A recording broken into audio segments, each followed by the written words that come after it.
ओम शांति। 27 दिसंबर 2024 के ईश्वरीय महावाक्य। पहले सुनते हैं मुरली के मुख्य पॉइंट्स। बाबा ने कहा, कभी कभी कई महारथियों को भी ऐसे ख्यालात आ जाते हैं कि हम ब्रह्मा को नहीं मानते, हमारा तो डायरेक्ट कनेक्शन शिव बाबा से है। देखो माया कितनी जबरदस्त है, एकदम मुंह ही फिरा देती है। इस माया में इतना बल है जो नंबर 1 वर्थ नोट ए पैनी बना सकती है। इसलिए बाप कहते हैं खबरदार रहना। फिर बाबा ने कहा, जो बच्चे बहुतों की सेवा करते हैं वह जरूर सबको प्यारे लगते हैं, परंतु पंडित मिसल नहीं बनना, अर्थात खुद विकारों में जाता रहे और दूसरों को कहे निर्विकारी बनो, तो उनका असर क्या होगा। तुम्हें तो अपनी दैवी चलन बनानी है, परंतु जब तक कर्मातीत अवस्था नहीं आ जाती तब तक कड़ी भूलें होना भी संभव है।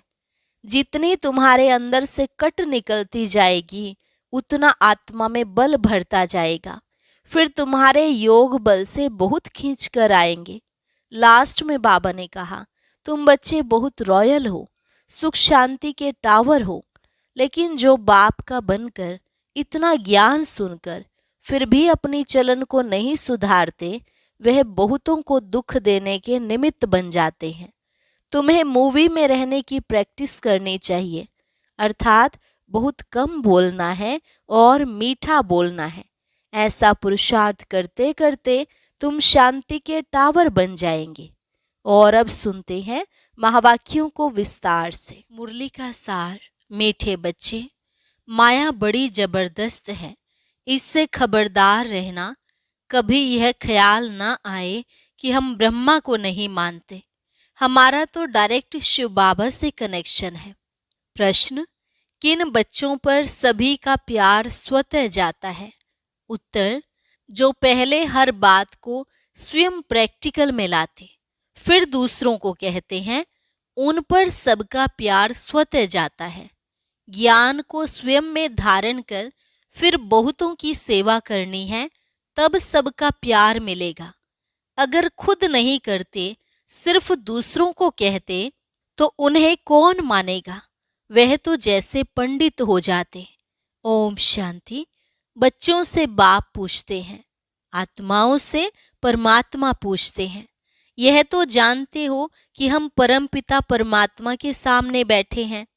बाबा को अपना रथ नहीं है, यह तो निश्चय है ना। इस भ्रिकुटी के बीच में बाप का निवास स्थान है। बाप ने खुद कहा है, मैं इनकी भ्रिकुटी के बीच में बैठता हूँ, इनका शरीर लोन पर लेता हूँ। आत्मा भ्रिकुटी के बीच में बैठती है तो बाप भी यहाँ ही आकर बैठते हैं। ब्रह्मा भी है तो शिव बाबा भी है। अगर यह ब्रह्मा नहीं होता तो शिव बाबा भी नहीं होता।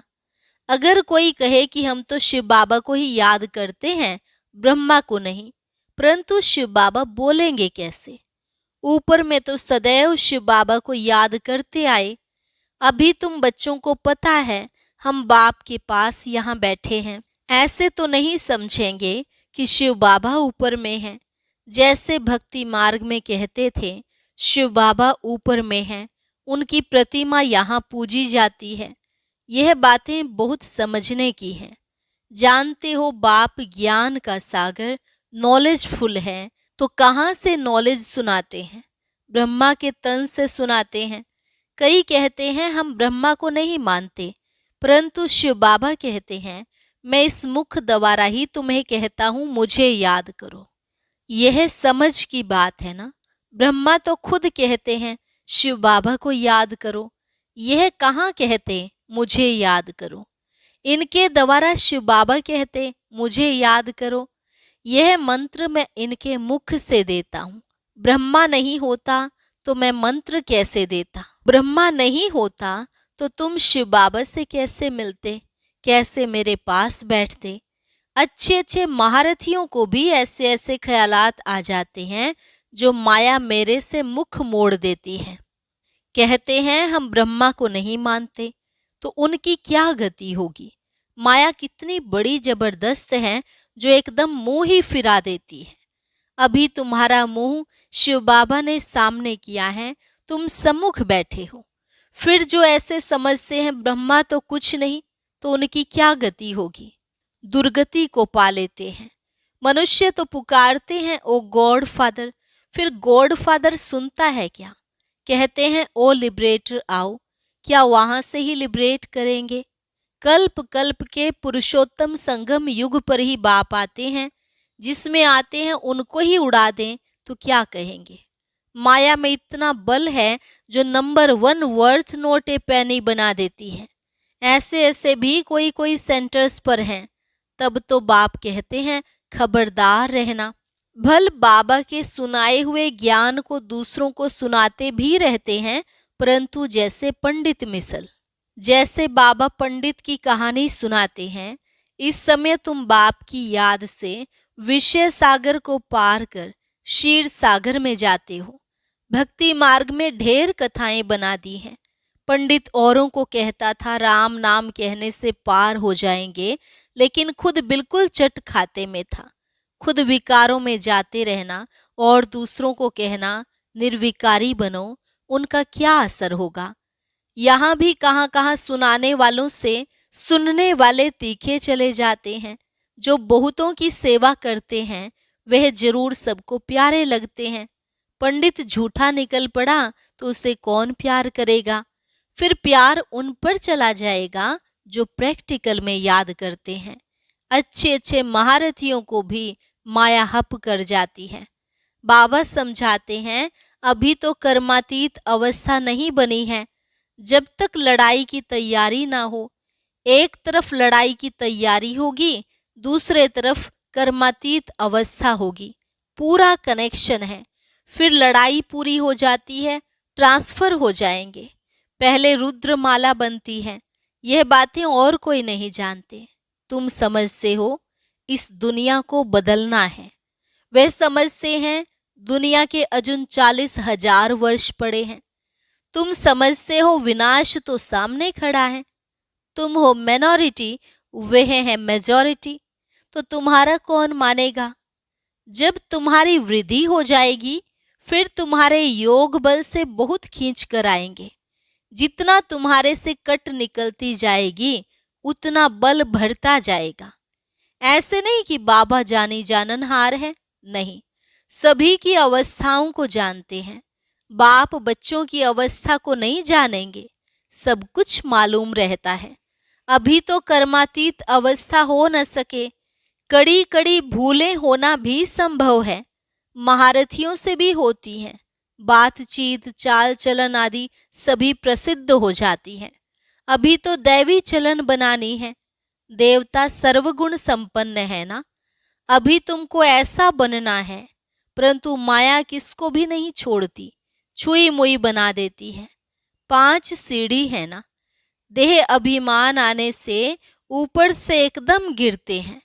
गिरा और मरा। आजकल अपने को मारने लिए कैसे कैसे उपाय करते हैं। 20 मंजिल से गिरकर एकदम खत्म हो जाते हैं। ऐसे भी ना हो हॉस्पिटल में पड़े रहें, दुख भोगें, फिर कोई अपने को आग लगा देते हैं। किसने बचा लिया तो कितना दुख भोगते हैं। जल जाएं तो आत्मा भाग जाए, इसलिए जीव घात करते हैं। समझते हैं जीव घात करने से दुख से छूट जाएंगे। जोश आता है तो बस। कई तो हॉस्पिटल में कितना दुख भोगते हैं। डॉक्टर समझते हैं कि यह दुख से छूट नहीं सकता, इनसे तो अच्छा गोली दे दें तो यह खत्म हो जाए। परंतु वह समझते हैं ऐसे गोली देना महापाप है। आत्मा खुद कहती है इस पीड़ा भोगने से अच्छा है शरीर छोड़ दें। अभी शरीर कौन छुड़ाए? यह है अपार दुखों की दुनिया, वहां है अपार सुख। तुम बच्चे समझते हो हम अभी रिटर्न होते हैं, दुख धाम से सुख धाम जाते हैं, तो उनको याद करना है। बाप भी संगम युग पर आते हैं, जबकि दुनिया को बदलना होता है। बाप कहते हैं मैं आया हूँ तुम बच्चों को सर्व दुखों से छुड़ाकर नई पावन दुनिया में ले जाने। पावन दुनिया में थोड़े रहते हैं, यहाँ तो बहुत हैं, पतित बने हैं, इसलिए बुलाते हैं हे पतित पावन। यह थोड़े ही समझते हैं कि हम महाकाल को बुलाते हैं कि हमें इस छीछी दुनिया से घर ले चलो। जरूर बाबा आएगा, सब मरकर घर जाएंगे, तब तो पीस होगी ना। शांति शांति करते रहते हैं, शांति तो शांति धाम में होगी, परंतु इस दुनिया में शांति कैसे हो जब तक कितने ढेर मनुष्य हैं। सतयुग में तो सुख शांति थी, अभी तो कलयुग में अनेक धर्म है। वह जब खत्म हो, एक धर्म की स्थापना हो, तब तो सुख शांति हो। हाहाकार के बाद फिर जय जयकार होती है। आगे चल देखना, मौत का बाजार कितना गर्म होता है, कैसे मरते हैं, बम से भी आग लगती है। आगे चल देखेंगे तो बहुत कहेंगे कि बरोबर विनाश तो होगा ही। तुम बच्चे जानते हो कि यह सृष्टि चक्र कैसे फिरता है, विनाश तो होना ही है। एक धर्म की स्थापना बाप कराते हैं, राजयोग भी सिखलाते हैं, बाकी सभी अनेक धर्म खलास हो जाएंगे। गीता में कुछ दिखाया नहीं है, फिर गीता पढ़ने की रिजल्ट क्या? दिखाते हैं प्रलय हो गई। भल जलमयी होती है, परंतु सारी दुनिया जलमयी नहीं होती। भारत तो अविनाशी पवित्र खंड है, उसमें भी आबू सबसे पवित्र तीर्थ स्थान है, जहां बाप आकर सर्व की सदगति करते हैं। देलवाड़ा मंदिर कैसा अच्छा यादगार है, कितना अर्थ सहित है, परंतु जिन्होंने बनवाया है वह यह नहीं जानते। फिर भी अच्छे समझदार तो थे ना। द्वापर में जरूर अच्छे समझदार होंगे, कलयुग में तो हैं सभी तमो प्रधान। सभी मंदिरों से यह ऊंच है जहां तुम बैठे हो।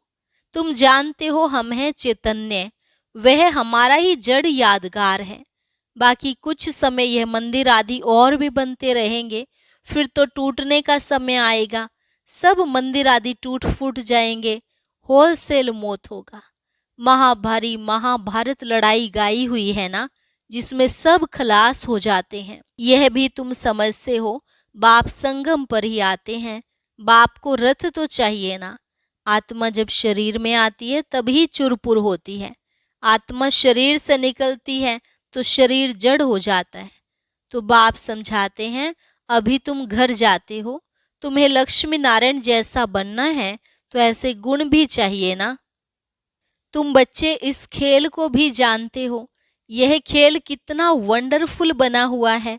इस खेल का राज बाप बैठ समझाते हैं। बाप नॉलेजफुल बीज रूप है ना, बाप ही आकर सारे वृक्ष की नॉलेज देते हैं। इसमें क्या क्या होता है, तुमने इसमें कितना पार्ट बजाया। आधा कल्प है दैवी राज्य, आधा कल्प है आसुरी राज्य। जो अच्छे अच्छे बच्चे हैं उनकी बुद्धि में सारी नॉलेज रहती है। बाप आप समान टीचर बनाते हैं। टीचर भी नंबरवार तो होते हैं ना। कई तो टीचर होकर फिर बिगड़ पड़ते हैं, बहुतों को सिखलाकर खुद खत्म हो जाते हैं। छोटे छोटे बच्चों में भिन्न भिन्न संस्कार होते हैं। बाप समझाते हैं, यहाँ भी जो ज्ञान ठीक रीति नहीं उठाते हैं, चलन नहीं सुधारते हैं, वो बहुतों को दुख देने के निमित्त बन जाते हैं। यह भी शास्त्रों में दिखाया है। असुर छिपकर बैठते थे, फिर बाहर जाकर ट्रेटर बन कितना तंग करते थे। यह तो सभी होता ही रहता है। ऊंचते ऊंच बाप जो स्वर्ग की स्थापना करते हैं तो कितने विघ्न रूप भी बन पड़ते हैं। बाप समझाते हैं, तुम बच्चे सुख शांति के टावर हो, तुम बहुत रॉयल हो। तुमसे रॉयल इस समय कोई होता नहीं। बेहद के बाप के बच्चे हो तो कितना मीठा होकर चलना चाहिए। किसको दुख नहीं देना है, नहीं तो वह अंत में याद आएगा, फिर सजाएं खानी होंगी। बाप कहते हैं, अभी तो घर चलना है। सूक्ष्म वतन में बच्चों को ब्रह्मा का साक्षात्कार होता है, इसलिए तुम भी ऐसे सूक्ष्म वतनवासी बनो। मूवी की प्रैक्टिस करनी है, बहुत कम बोलना है, मीठा बोलना है। ऐसा पुरुषार्थ करते करते तुम शांति के टावर बन जाएंगे। तुमको सिखलाने वाला बाप है, फिर तुम्हें औरों को सिखलाना है। भक्ति मार्ग टोकी मार्ग है, अभी तुमको बनना है साइलेंस। अच्छा, मीठे मीठे सिकिलथे बच्चों प्रति माता पिता बाप दादा का याद प्यार और गुड मॉर्निंग। रूहानी बाप की रूहानी बच्चों को नमस्ते। रूहानी बच्चों की रूहानी बाप दादा को नमस्ते नमस्ते, गुड मॉर्निंग। धारणा के लिए मुख्य सार। पहली पॉइंट, बहुत रॉयल्टी से मीठा होकर चलना है। शांति और सुख का टावर बनने के लिए बहुत कम और मीठा बोलना है। मूवी की प्रैक्टिस करनी है, टोकी में नहीं आना है। स्वयं की दैवी चलन बनानी है, छुई मुई नहीं बनना है। लड़ाई के पहले कर्मातीत अवस्था तक पहुंचना है। निर्विकारी बनाने की सेवा करनी है। वरदान, पवित्र प्यार की पालना द्वारा सर्व को स्नेह के सूत्र में बांधने वाले मास्टर स्नेह के सागर भव। पवित्र प्यार की पालना द्वारा सर्व को स्नेह के सूत्र में बांधने वाले मास्टर स्नेह के सागर भव। जब स्नेह के सागर और स्नेह संपन्न नदियों का मेल होता है तो नदी भी बाप समान मास्टर स्नेह का सागर बन जाती है। इसलिए विश्व की आत्माएं स्नेह के अनुभव से स्वतः समीप आती हैं। पवित्र प्यार व ईश्वरीय परिवार की पालना चुंबक के समान स्वतः ही हरेक को समीप ले आता है। यह ईश्वरीय स्नेह सबको सहयोगी बनाए आगे बढ़ने के सूत्र में बांध देता है। स्लोगन, संकल्प, बोल, समय, गुण और शक्तियों के खजाने को जमा करो तो इनका सहयोग मिलता रहेगा। संगम युग पर हर एक बेगे को एक चीज का अटेंशन से पहरा देना है, नहीं तो बहुत नुकसान हो सकता है। वो अमूल्य चीज क्या है, जानने के लिए सुनते हैं आज का अव्यक्त ज्ञान मोती।